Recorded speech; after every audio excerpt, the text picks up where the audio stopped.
Anna Saheb Karve, a great reformist from India. Timeline 1858 to 1962. Anna Saheb Karve's life was as simple and clean as that of an ancient ascetic. He was liberal in his views and sympathetic in his attitude. He was deeply moved by the troubles and tribulations of women folk of India. What Anna Saheb did for the upliftment of women in the last decade of the 19th century was beyond the imagination of people of those times. He created an awakening among women through his tireless efforts. Anna Saheb Karve was born as Dhondo Keshav Karve on 18th April 1858 in Shiravali village of Ratnagiri district of Maharashtra. The Karve family had a lineage of being rich, but unfortunately the family had fallen on hard times by the time Dhondo Keshav Karve was born. Due to lack of facilities for his earlier education, Anna Saheb completed his BA in mathematics relatively late at the age of 26 from Elphinstone College, Mumbai in 1884. He later studied for his MA while teaching mathematics at various schools in Bombay. He was married to Radhabai at the age of 14 and so had to support his family and his education through his scholarship and by taking tuitions for other students. Keshav was not only a great teacher, but was also supportive of students who came from his hometown Murud for education.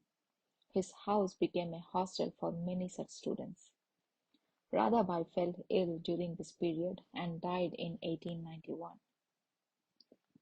Anna Saheb Karve moved out of Bombay after his wife's demise and started teaching as a professor of mathematics at Fergusson College in Pune from 1891. Karve was aghast by the treatment meted out to widows those days and was influenced by Ishwar Chandra Vidyasagar, who advocated widow remarriage. Karve became a staunch supporter of widow marriage himself. On March 11, 1893, he set an example before the society by taking a bold step of marrying a widow, Anandibai, who happened to be his friend's sister. He faced a lot of social ostracization because of this, where he was not even allowed to meet his own mother and brother in his hometown. The society's harsh treatment of Karve did not deter him from opening several organizations that encouraged and supported widow remarriage. He established an orphanage in Pune. Anna Saheb realized the importance of education for women.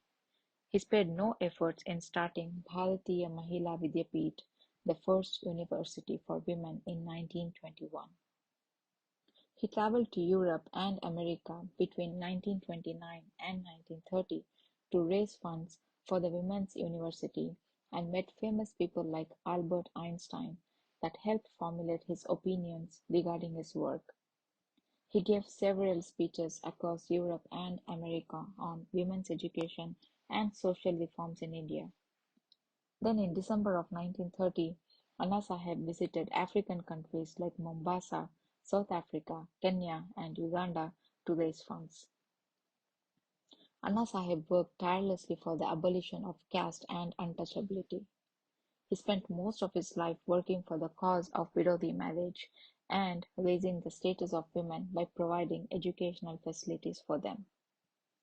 Anna Saheb Karve has been honored with several doctorates and awards in recognition of his services in educational and social reforms.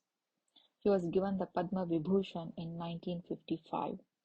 On his 100th birthday in 1958, he was awarded the Bharat Ratna. As an old veteran of 104 years, Dr. Karve died in 1962. Dr. Karve continues to live through the educational institutions that he has built for the welfare of the Indian society. I hope you liked the video. Please hit the subscribe button and the bell icon to get notified when I add more such videos. Bye for now.